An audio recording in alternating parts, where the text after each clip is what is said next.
povo do vinho, dessa vez eu estou aqui no Uruguai, na Bodegas Carral, do lado aqui do Javier Carral, que está nos recebendo e vai contar muito sobre essa vinícola, sobre a história da vinícola, sobre os vinhos que estão sendo produzidos aqui e, claro, com certeza, você que gosta de vinho vai poder se aprofundar aí melhor sobre os vinhos uruguaios e os vinhos da Carral. Mas, antes de mais nada, para você que está assistindo o vídeo, não deixa de se inscrever no nosso canal, de ativar notificações, compartilhar o vídeo com aquelas pessoas que gostam de vinho e, claro, acessar os canais do Intervino, porque tem muita informação sobre vinho, baixar o nosso aplicativo gratuito e navegar no nosso site. Javier, muito obrigado. Prazer em recebê-los. Vai ser bom. Prazer tê-los aqui na vinícola Bodegas Carral. Um prazer é todo nosso e vai ser bom porque, apesar de a gente estar no Uruguai, o Javier fala um português fluente, então não tem problema nenhum. A gente vai conseguir conversar aqui, todo mundo vai entender perfeitamente. Javier, eu acho que é importante, como sempre, né, quando a gente começa a conversar sobre uma vinícola, entender a história dessa vinícola, como começou, que começou pelo seu pai, não foi? O avô, ou seja, a família nossa tinha produção de uvas e vinhos na Catalunha, na Espanha, e desde 1752. E em 1930, o avô e o pai vieram para o Uruguai.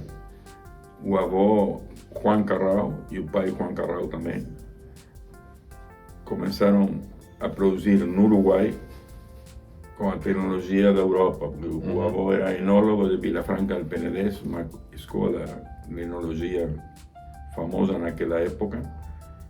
E a diferença foi muito importante, ou seja, no Uruguai nos anos 30 os vinhos realmente não eram bons e o pessoal não preocupava muito da qualidade, senão do negócio. E o começo aí foi trazer tecnologia da Europa ao Uruguai. E foi muito um sucesso durante os anos 30, 40. A vinícola que começou com dois sócios a mais, bem perto dessa vinícola, multiplicou por 25 a produção. Ou seja, que passou a ser a número 1 do Uruguai nos anos 40, 50, 60. E nos anos 70, o nosso pai decidiu investir no sul do Brasil, pensando que um mercado naquela época eram 100 milhões de habitantes, com um consumo de vírgula alguma coisinha de vinho, mas ele pensou que o futuro, o Brasil ia aumentar o consumo e ia aumentar a população, e passaria a ser um mercado muito interessante para a família e para o Uruguai como país vizinho. É um visionário, né? Que também enxergou a oportunidade ali de fazer esse negócio com o Brasil. Ele gostou muito de ser pioneiro, vamos dizer. Naquela situação, ele começou com a ideia de produzir uvas finas e elaborar vinho de alta qualidade para vender não somente no mercado uruguaio, sino também no mercado exterior. E muitos trataram ele que era uma loucura, um sonho, mas anos mais tarde ficou demonstrado que a vinícola Bodegas Carral, que foi a primeira que começou a exportar vinhos do Uruguai, passou a abrir mercados, e aí foi outra estratégia importante com a uva Tannat. O Uruguai tinha uva Tannat, mas produzia vinho de mesa com a uva Tannat. Porque eles faziam um corte dos vinhos das uvas Tannat com vinhos das uvas que você chama de Isabela. Aqui nós chamamos de frutilla. E nesse corte, o Tannat incorporava cor, gradação alcoólica, estrutura. E a Isabela, aroma, e não tinha cor, não tinha acidez, não tinha grau alcoólico. Mas para vinho de mesa era um vinho que funcionava muito bem. Naquela época, a construção, todos os meios dias eles bebiam vinho, faziam um churrasquinho na hora.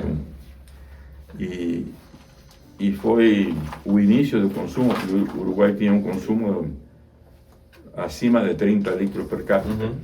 Imagina que o Brasil tinha menos de Sim. 0,1, 0,2 e muitos ficavam surpresos da quantidade de vinho que se tomava, mas sempre a maioria acompanhando a carne, o consumo de carne, que era muito importante. E nos anos 70, fim dos 60, início dos 70, o pai começou um projeto que também era com a mesma ideia de só vinho de qualidade, só vinho de garrafa, quando naquela época se vendia muito vinho de garrafão, mas ele fundou o Chateau Lacave e construiu um castelo para produzir vinhos de alta qualidade. E foi o início também no sul do Brasil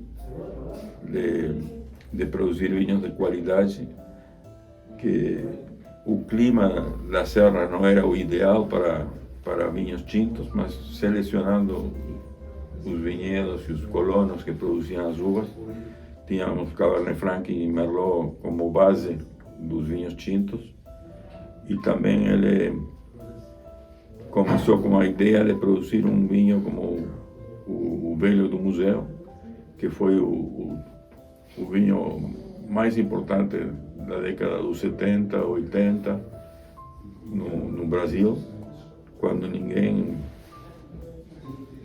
comprava vinhos nacionais para reuniões ou festas no Rio, em São Paulo, ou mesmo em Brasília.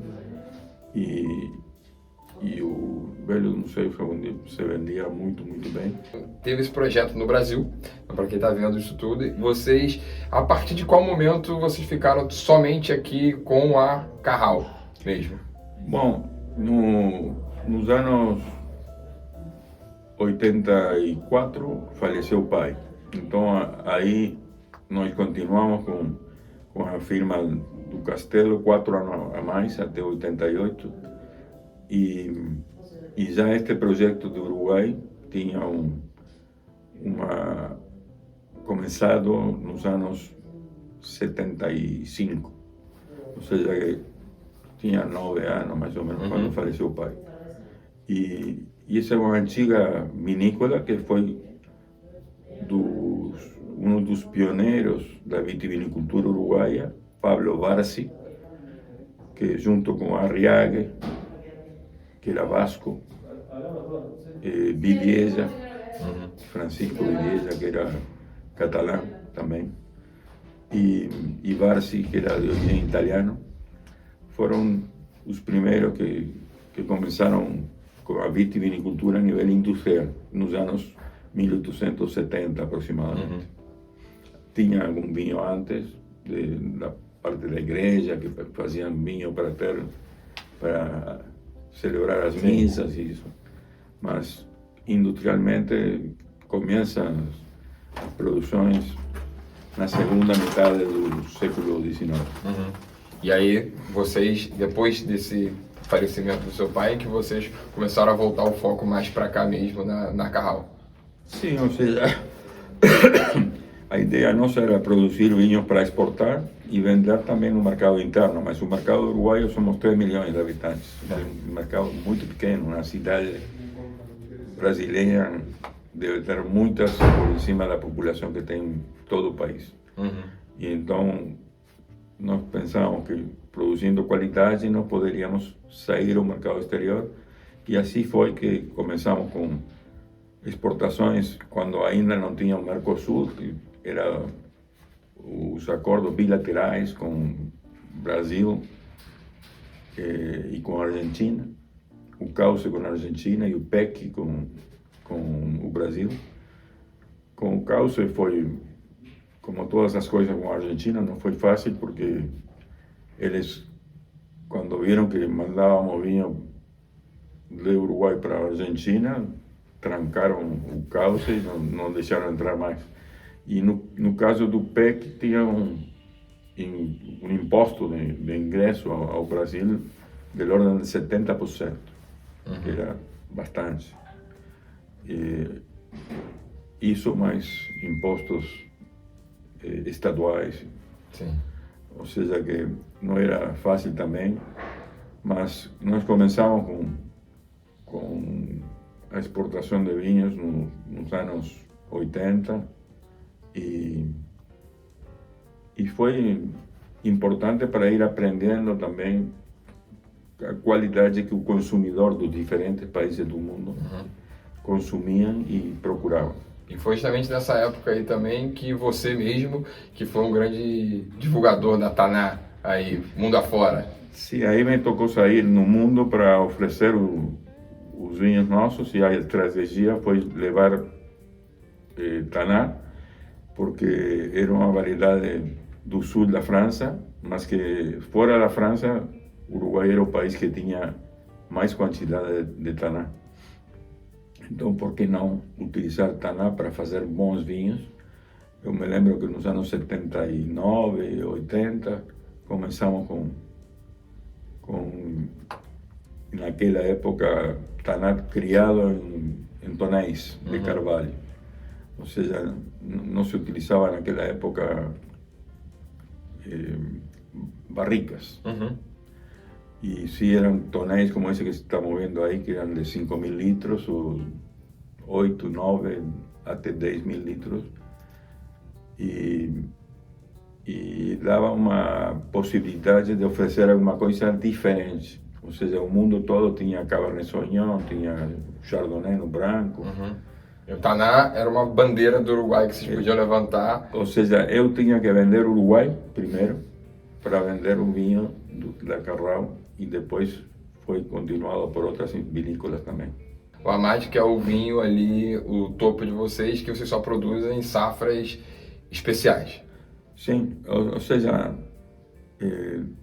Taná temos vários. Nós temos Taná varietal, temos Taná reserva, temos um Gran Reserva corte blend, com os dois Cabernet, com Cabernet Sauvignon e Cabernet Franc. E depois o top da linha Taná, o Amate, que é o nome da família. Ou seja, uma avó era Eulália Amate. Então, nós registramos a marca Amate porque era... E soa bem também, né?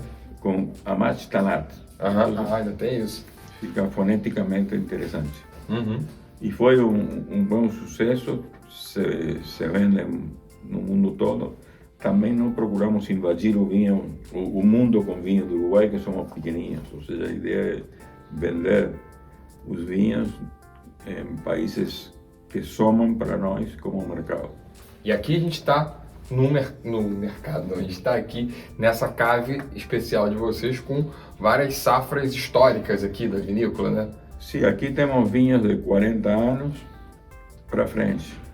Ou seja, eu estava olhando os rótulos das primeiras safras e eram 89, 90, 91, 92. É um tesouro aqui de vocês, né? E são oportunidades para os visitantes que vêm do Brasil, fundamentalmente, muito enoturistas. E eles têm a opção, a condição de comprar garrafas de safras antigas, mas bem conservadas. É o segredo, que não encontram uma garrafa no mercado que está abandonada por muitos anos e a qualidade não é segura. É isso que eu ia te perguntar também. Então, essas garrafas aqui, elas não são somente um registro histórico de vocês, como também o turista que está aqui visitando, ele pode comprar uma garrafa, levar para casa. Aqui, no caso, tem todas as safras de Amate. Todas as safras de Amate que já foram feitas até hoje? Estão debaixo do mostruário, estão as safras diferentes.